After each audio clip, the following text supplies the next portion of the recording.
राधे राधे सभी को। कैसे हैं आप लोग? आशा करती हूँ आप सभी बहुत ही अच्छे होंगे, मस्त होंगे और अपनी पढ़ाई ज़रूर कर रहे होंगे। चलिए एक बार फिर से स्वागत है मेरे इस यूट्यूब चैनल में जिसका नाम है आर्ट वर्ल्ड विद देवी में। लास्ट टाइम जो हमने टॉपिक पढ़ा था वो था पाल शैली। उसमें कुछ टॉपिक रह रहा था, पाल शैली की विशेषताएं हमें देखनी थी। बाकी एक क्विक रिकैप कर लेते हैं कि हमने देखा कि पाल शैली का टाइम पीरियड क्या था और पाल शैली कब स्टार्ट हुआ था। ठीक है, तो पाल शैली जो हमने देखा था वो 730 ईस्वी से 1197 ईस्वी तक का उसका काल माना जाता है।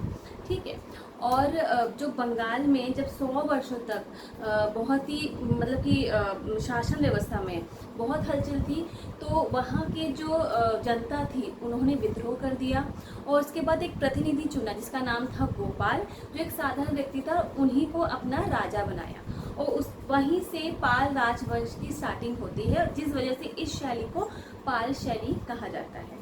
ठीक है, उसके बाद हमने उसके शासकों के बारे में पढ़ा था और हमने पढ़ा था कि उसमें कौन कौन से जो सचित्र पोथियाँ हैं वो निर्मित हुई थी।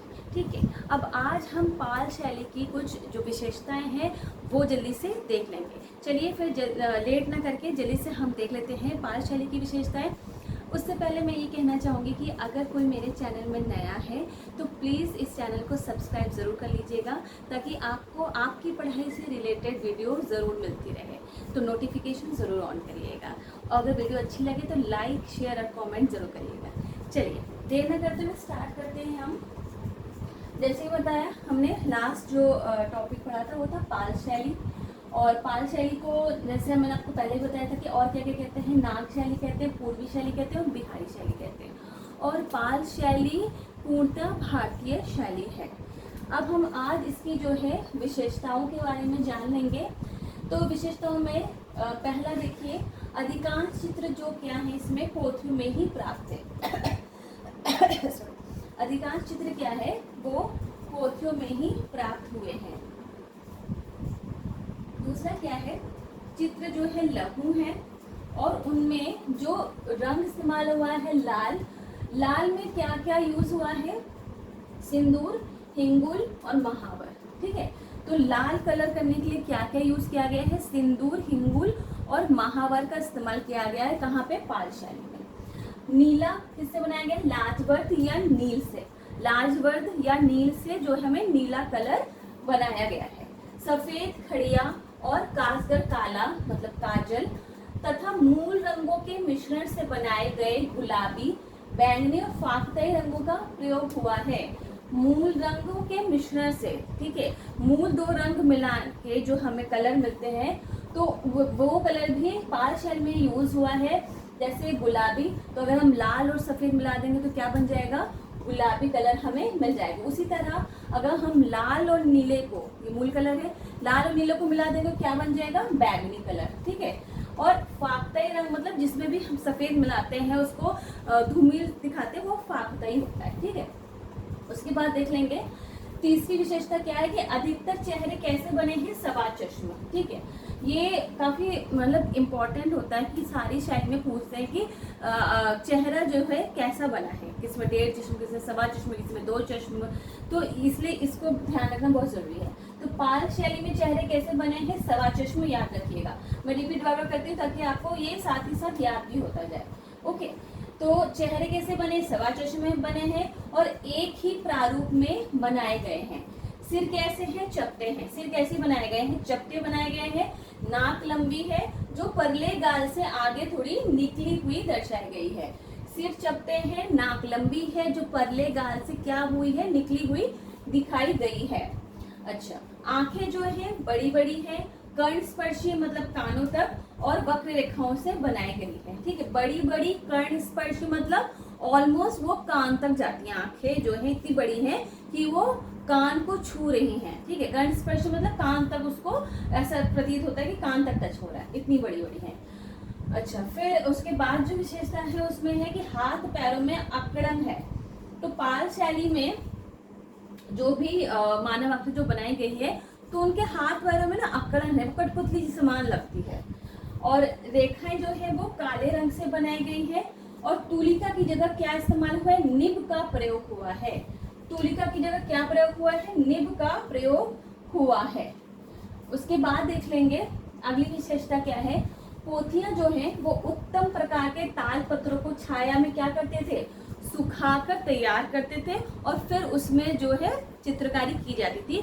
जो महायान बौद्ध देवी देवताओं से रिलेटेड होती थी या महात्मा बुद्ध से रिलेटेड होती थी, जो भी है वो बौद्ध धर्म से ही रिलेटेड होता था। तो क्या करते थे कि उत्तम प्रकार के ताल पत्रों को क्या करते थे, छाया में सुखा लेते थे और उसके बाद उसमें चित्रकारी की जाती थी। और जिसकी लंबाई जो होती थी कितनी होती, 22 इंच और चौड़ाई कितनी होती थी, 2 इंच। लंबाई 22 और चौड़ाई 2 इंच हुआ करती थी। ज्यादातर यहाँ पे कैसे बने हैं, ताड़पत्र पे बने हैं चित्र, कपड़े पे बने हैं और लकड़ी पे बने। ठीक, तो ज्यादा क्या बने हैं, ताड़पत्र पर, कपड़े पर और लकड़ी पर चित्र बने हैं। ठीक, तो पार्ट 3 यहाँ पे खत्म होता है। विशेषताएं आपने देख ली। आई होप आपने नोट भी कर लिया होगा। मैं थोड़ा हट जाती हूँ, आप नोट कर लीजिए एक बार।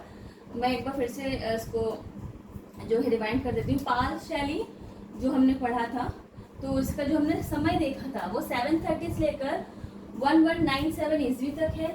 मध्यकालीन कला है और इसको नाग शैली, पूर्वी शैली और बिहारी शैली भी कहते हैं। जो प्रमुख केंद्र है वो है बंगाल, बिहार और नेपाल। ठीक है, अब विशेषताएं हम आज देख रहे थे, तो विशेषताओं में हमने देखा कि अधिकांश चित्र पोथियों में प्राप्त है।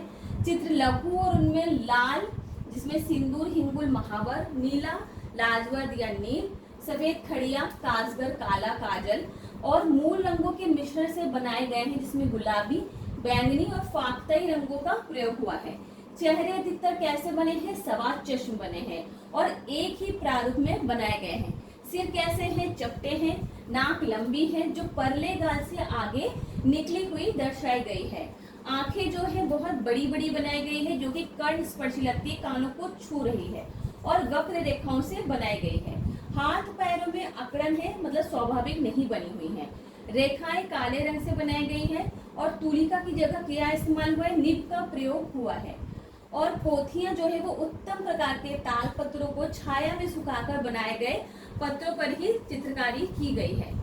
जिसकी लंबाई अगर हम देखें तो 22 इंच और चौड़ाई जो है 2 इंच है।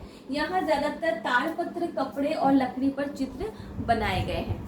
आई होप आप लोग ने नोट कर लिया होगा, तो प्लीज़ पॉज करके भी आप नोट कर सकते हैं। आप नोट कर लीजिए, इसको अच्छे से तैयार कर लीजिए। इंपॉर्टेंट टॉपिक है और जो भी टीजीटी पीजीटी में आता है, जो कोर्स है, हमारा जो सिलेबस है आर्ट से रिलेटेड, उसमें पाल शैली भी है और ये बहुत इंपॉर्टेंट टॉपिक जो मैंने अब कवर अप करा दिया है।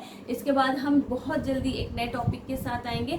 तब तक मैं आशा करती हूँ कि आप जितना भी मैंने पढ़ाया है वो आप याद कर रहे होंगे। और अगर आपको प्रागैतिहासिक काल का वीडियो देखना है तो आप मेरे चैनल में जाके देख सकते हैं। और मैंने आधुनिक भारतीय चित्रकार के भी बारे में बताया था, तो उसका भी आपको प्लेलिस्ट में मिल जाएगी वीडियो, तो वो भी आप चेक कर सकते हैं। और चलिए इसी के साथ मैं जो वीडियो है ख़त्म करती हूँ और नेक्स्ट टॉपिक में जल्दी ही लेकर आऊँगी। तब तक के लिए सबको बहुत बहुत थैंक यू मेरी वीडियो देखने के लिए। और पढ़ते रहिए और खुश रहिए, सबको खुशियाँ बांटते रहिए। ठीक है, तैयारी ज़रूर करते रहिए। Thank you so much. Radhe Radhe.